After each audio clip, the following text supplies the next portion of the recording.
Ahí voy. 1000 años. Son pocos de los vestigios arquitectónicos que tenemos de la época en que Jesús vivió aquí.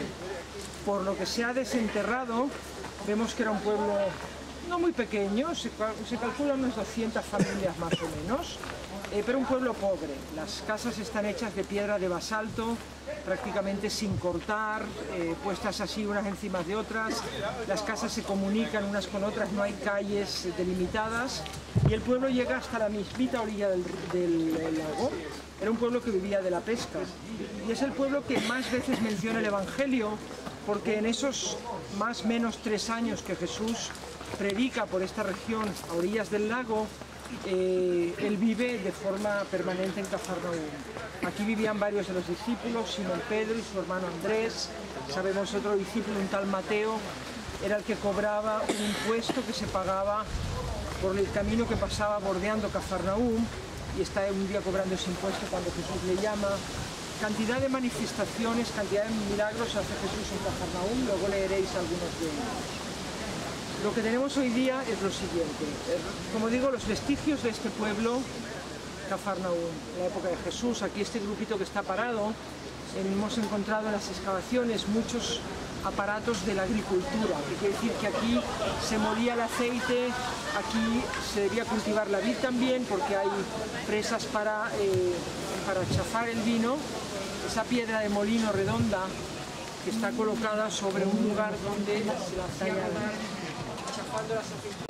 La sinagoga en la que predicaba Jesús, veis este podium de basalto que sostiene hoy día una sinagoga de piedra blanca de Galilea muy espléndida.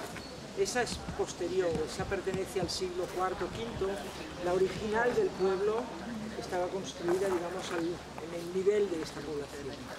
Los padres franciscanos compraron el área a finales del siglo XIX, son ellos los que han hecho gran parte de las excavaciones, y son ellos los que han construido una moderna iglesia sobre un trocito de la población donde la tradición recuerda la casa del Señor. Como decía Rebeca, el 80% del Evangelio sucedió aquí, en esta misma ciudad que es llamada la ciudad de Jesús. Aquí fue donde el centurión dijo: Señor, no soy digno de que entres en mi casa, pero una palabra tuya bastará para sanarme.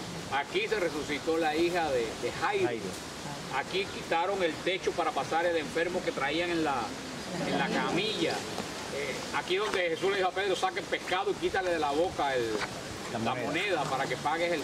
O sea que casi todo lo que hemos leído del Evangelio sucede aquí en esta ciudad de Cafarnaúm, que es llamada la ciudad de Jesús. Como después dijo Rebeca, vamos a leer el Evangelio de Juan 6 en la sinagoga. Así que le digo que todas las veces que oyen ustedes oír hablar en el Evangelio, Cafarnaúm, pues están en las ruinas que, como Jesús le dijo, también bajó al Hades, no quedó nada de esta ciudad, que no solo es también la de Jesús, también de muchísimos de los apóstoles, como decía Rebeca, son originarios de aquí de Cafarnaúm. Así que vamos a pasar a Vamos a la sinagoga. Pero pasaban por ese pasillito de uno a otro, y se paseaban por todo eso, y ahí estaban las casitas en el centro. Ay, qué bueno. Mira, oye, ¿dónde están? Qué bonito cuando ahí, porque cuando tú cocinabas, seguro que sí. Todo, como dice ella, todo se comunicaba.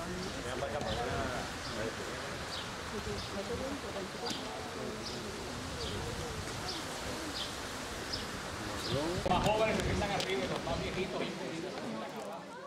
en esta sinagoga. Jesús dijo el discurso más difícil de toda su vida. Jesús dijo en esta sinagoga el discurso que le costó que casi el 80% de sus seguidores se le fueran. Por eso me gusta leer, es un capítulo del Evangelio de San Juan que todos debíamos saber de memoria, que es San Juan 6. Como es tan largo, yo solamente seleccioné algunos versículos. Dice Jesús: yo soy el pan de vida. Sus padres comieron el maná en el desierto y murieron. Este es el pan que ha bajado del cielo. Yo soy el pan vivo bajado del cielo.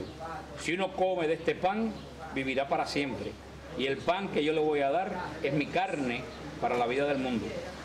Discutían entre sí los judíos y decían: ¿cómo puede este darnos a comer su carne?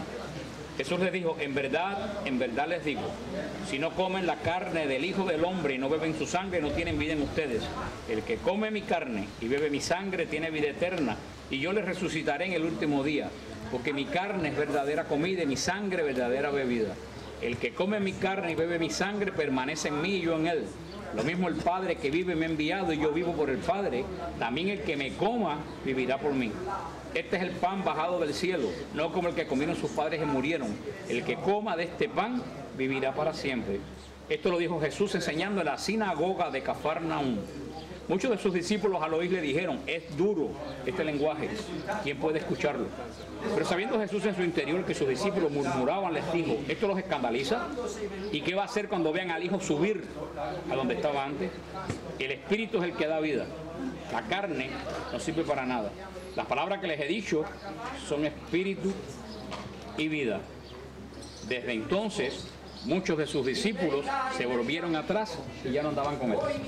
Aquí Jesús es donde declara la Eucaristía. Si ustedes ven que es lo que se repite continuamente Jesús, el que come de mi carne, que bebe de mi sangre, el que come de mi carne, que bebe de mi sangre.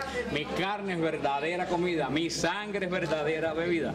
Los protestantes dicen que esto es simbólico, pero Jesús estaba hablando en arameo y los que lo estaban escuchando ¿qué idioma hablaban? Arameo. ¿Y qué dijeron? Esto es muy duro de creer. ¿Por qué? Porque ellos entendieron que este muchacho carpintero de 30 años estaba diciendo que era vida que comérselo. Jesús, en vez de explicarle qué es lo que le dice, ustedes que se quedan o se van. Y dice una gran frase, la carne no sirve de nada, el espíritu es el que vivifica. ¿Por qué? Porque dice Jesús, esto solamente se entiende la gente que son espirituales. La gente que son carnales y quieren buscar explicaciones a la Eucaristía nunca lo van a entender. Solamente los espirituales los que pueden penetrar el misterio de la Eucaristía. Y fíjate que interesante, Jesús usa la palabra comer, pero cuando los discípulos se dan cuenta que están dudando, que Jesús dice, verdaderamente les digo, el que come de mi carne ya no usa la palabra comer, utiliza la palabra griega hagofé, que quiere decir masticar. O sea que Jesús dice que come mi carne y bebe mi sangre tiene vida eterna. La gente empezó a decir, entonces él lo puso peor, dijo, el que mastica mi cuerpo. Por eso es que dijeron, aquí nos vamos. Jesús es una cosa muy importante. Si esto los escandaliza, ¿qué va a pasar cuando me vean subir? O sea, ¿a la qué se está refiriendo Jesús? A la ascensión. Pone dos hechos, Eucaristía y ascensión. ¿La ascensión fue real? Sí. Pues la Eucaristía también es real. ¿Ustedes entienden? ¿Ven lo que les digo? Y o como hoy siguen la gente, desafortunadamente, cristianos también, sin entender las palabras de Jesús, y diciendo que esto es simbólico.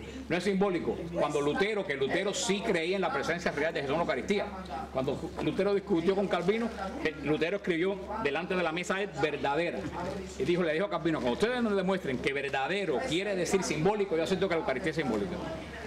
Si hay un pasaje claro de Jesús, es este que dice, mi carne es verdadera comida y mi sangre es verdadera bebida. El padre Francesco en unos retiros lo dijo muy hermosamente. Dijo que así que cuando uno come, uno construye su cuerpo, su cuerpo material. Cuando uno es niño, que le dicen los padres, coma para que crezca, ¿no? Así con la comida que comemos, construimos nuestro cuerpo espiritual. El padre Francesco dice que cuando comulgamos, construimos nuestro cuerpo espiritual. Por eso dice Jesús, el que come mi carne y bebe mi sangre, yo lo resucitaré en el último día. Según comulgamos, persona que come poco y siempre está a dieta, ¿cómo está? Flaco. El que no come el cuerpo y la sangre de Cristo, espiritualmente está flaco. Algunas personas piensan que son espirituales porque se saben 4 versículos bíblicos, pero el demonio también se sabe la Biblia de memoria y no es espiritual. Espiritual no es el que se sabe 4 versículos bíblicos, espiritual es el que ve la vida a través de los ojos de Dios. Y la Eucaristía es la que nos ayuda a ver la vida a través de la... Nosotros los católicos que tenemos el tesoro de la Eucaristía no lo valoramos. Así que en este lugar que Jesús dijo el discurso eucarístico que le costó que todos sus discípulos se fueran y dijeran, este está loco. Pero nosotros somos los locos de Dios. Nosotros creemos por fe que Jesús está en la Eucaristía. Así que quien quiera hacerla, porque hay muchos problemas en la Eucaristía en la iglesia. Hay personas allá dentro de la iglesia que muchas veces están negándola. Y en Miami hay personas que niegan la resurrección física de Jesús. Dicen que Jesús resucitó sacerdotes. Dicen que Jesús resucitó espiritualmente. Entonces, como le dije a uno, si Jesús resucitó espiritualmente, en la misa que dice sacerdote, esto es mi espíritu. ¿Qué dice? Tengan cuidado, cuando niegan la resurrección, ¿tú sabes lo que están negando? La Eucaristía, porque si Jesús nos resucitó, la Eucaristía no es el cuerpo de Cristo. Así que tengan cuidado con las falsas serpientes que se han metido inclusive dentro de la misma iglesia.